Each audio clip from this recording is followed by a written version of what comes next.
सभी को जय मसीह की। हम परमेश्वर का धन्यवाद करते हैं इस समय के लिए। परमेश्वर ने हमें अब तक संभाल के रखा। आइए हम भजन संहिता 45 पढ़ेंगे, राजा के लिए विवाह गान। मेरा हृदय एक सुंदर विषय की उमंग से उमड़ रहा है। जो बात मैंने राजा के विषय रची है उसको सुनाता हूँ। मेरी जीभ निपुण लेखक की लेखानी बनी है। तू मनुष्यों की संतानों में परम सुंदर है। तेरे होठों ने अनुग्रह भरा हुआ है। तेरे होठों में अनुग्रह भरा हुआ है, इसलिए परमेश्वर ने तुझे सदा के लिए आशीष दी है। हे वीर, तू अपनी तलवार को, जो तेरा वैभव और प्रताप है, अपनी कटी पर बांध। सत्यता, नम्रता और धर्म के निमित्त अपने ऐश्वर्य और प्रताप पर सफलता से सवार हो। तेरा दाहिना हाथ तुझे भयानक काम सिखलाए। तेरे तीर तो तेज हैं। तेरे सामने देश देश के लोग गिरेंगे। राजा के शत्रुओं के हृदय उनसे छिदेंगे। हे परमेश्वर, तेरा सिंहासन सदा सर्वदा बना रहेगा। तेरा राजदंड न्याय का है। तूने धर्म से प्रीति और दुष्टता से बैर रखा है।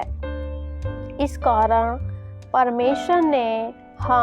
तेरे परमेश्वर ने तुझको तेरे साथियों से अधिक हर्ष के तेल से अभिषिक्त किया है। तेरे सारे वस्त्र गंधरस, अगर और तेज से सुगंधित हैं। तू हाथी दांत के मंदिरों में तार वाले बाजों के कारण आनंदित हुआ है। तेरी प्रतिष्ठित स्त्रियों में राजकुमारियां भी हैं। तेरी दाहिनी ओर पटरानी ओपीर के कुंदन से विभूषित खड़ी हैं। हे राजकुमारी, सुन और कान लगा कर ध्यान दे। अपने लोगों और अपने पिता के घर को भूल जा, और राजा तेरे रूप की चाह करेगा, क्योंकि वह तो तेरा प्रभु है। तू उसे दंडवत कर। सौर की राजकुमारी भी भेंट करने के लिए उपस्थित होगी। प्रजा के धनवान लोग तुझे प्रसन्न करने का यत्न करेंगे। राजकुमारी महल में अति शोभायमान है। उसके वस्त्र में सुनहले बूटे कड़े हुए हैं। वह बूटेदार वस्त्र पहने हुए राजा के पास पहुंचाई जाएगी। जो कुमारियां उसकी सहेलियां हैं, वे उसके पीछे पीछे चलती हुई तेरे पास पहुंचाई जाएंगी। वे आनंदित और मगन होकर पहुंचाई जाएंगी, और वे राजा के महल में प्रवेश करेंगी। तेरे पितरों के स्थान पर तेरे पुत्र होंगे, जिनको तू सारी पृथ्वी पर हाकिम ठहराएगा। मैं ऐसा करूँगा कि तेरे नाम की चर्चा पीढ़ी से पीढ़ी तक होती रहेगी। इस कारण देश देश के लोग सदा सर्वदा तेरा धन्यवाद करते रहेंगे। आमीन। वचन कहता है, तेरा हृदय एक सुंदर विषय की उमंग से उमड़ रहा है। वचन कहता है, मेरा हृदय एक सुंदर विषय की उमंग से उमड़ रहा है। जो बात मैंने राजा के विषय रची है उसको सुनाता हूँ। मेरी जीभ निपुण लेखक की लेखनी बनी है। सच में मेरे प्रिय भाई बहनों, यहाँ वचन में लिखा है कि मेरा हृदय एक सुंदर विषय की उमंग से उमड़ रहा है। जब हम परमेश्वर के लिए कोई गीत, परमेश्वर की महिमा के लिए कोई अच्छे से गीतों को गाते हैं, तो हमारा अंदर से मन खुशी से उमड़ जाता है। और आगे राजा दाऊद कहते हैं, जो बात मैंने राजा के विषय रची है उसको सुनाता हूँ। हमारा राजा परमेश्वर है। तू मनुष्यों की संतान में परम सुंदर है। तेरे ओठों में अनुग्रह भरा हुआ है, इसलिए परमेश्वर ने तुझे सदा के लिए आशीष दी है। हालेलुया। यहाँ राजा दाऊद कहते हैं, तू मनुष्य की संतानों में परम सुंदर है, तेरे होठों में अनुग्रह भरा हुआ है। यहाँ प्रभु यीशु मसीह के लिए ये वचन बोला गया है कि प्रभु यीशु मसीह मनुष्य की संतानों में परम सुंदर है, क्योंकि वह परमेश्वर के पुत्र हैं और परमेश्वर ने अपने अनुग्रह से प्रभु यीशु मसीह को भरा हुआ है। हालेलुया। उनके होठों पे अनुग्रह है, ताकि जिसको भी परमेश्वर आशीषित करे, जिसको भी प्रभु यीशु मसीह, और इसलिए परमेश्वर ने प्रभु यीशु मसीह को सदा के लिए आशीष दी है। हालेलुया।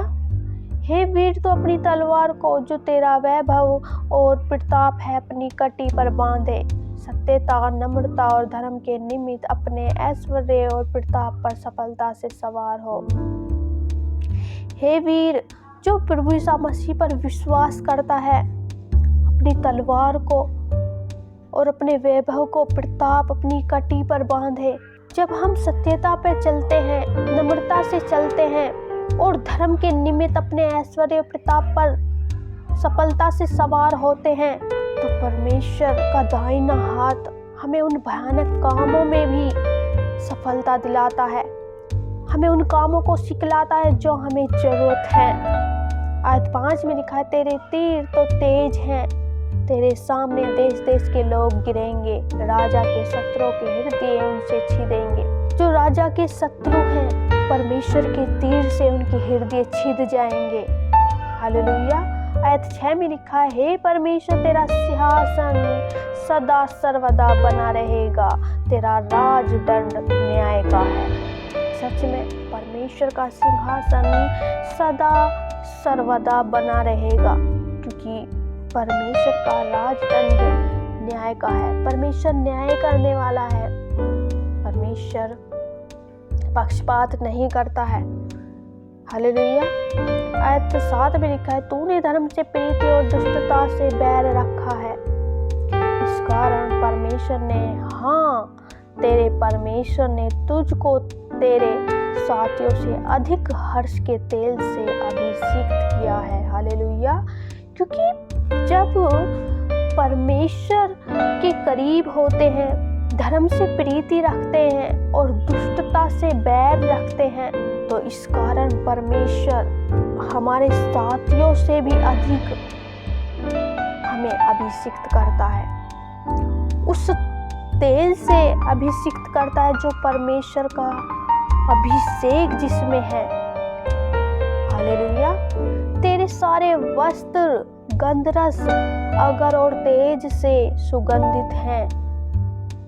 जो तेरे वस्त्र हैं वे सुगंधित हैं, क्योंकि परमेश्वर ने जिसको आशीषित किया है, परमेश्वर उसे एक तेज सुगंध के साथ महकाता है। हालेलुया। और उनके जीवन में तारबाजों के साथ, मंदिरों में आनंद के साथ उन्हें आनंदित करता है। आयत 9 में लिखा है, तेरी प्रतिष्ठित स्त्रियों में राजकुमारियां भी हैं, तेरी दाहिनी ओर पटरानी और पीर के कुंदन से विभूषित खड़ी हैं। हे राजकुमारी, सुन और कान लगाकर ध्यान दे, अपने लोगों और अपने पिता के घर को भूल जा। जो परमेश्वर से प्रेम करते हैं, वे अपने लोगों को, अपने घर को, जो घर उनका कभी होगा ही नहीं, क्योंकि संसार के काम लोगों के साथ नहीं होते।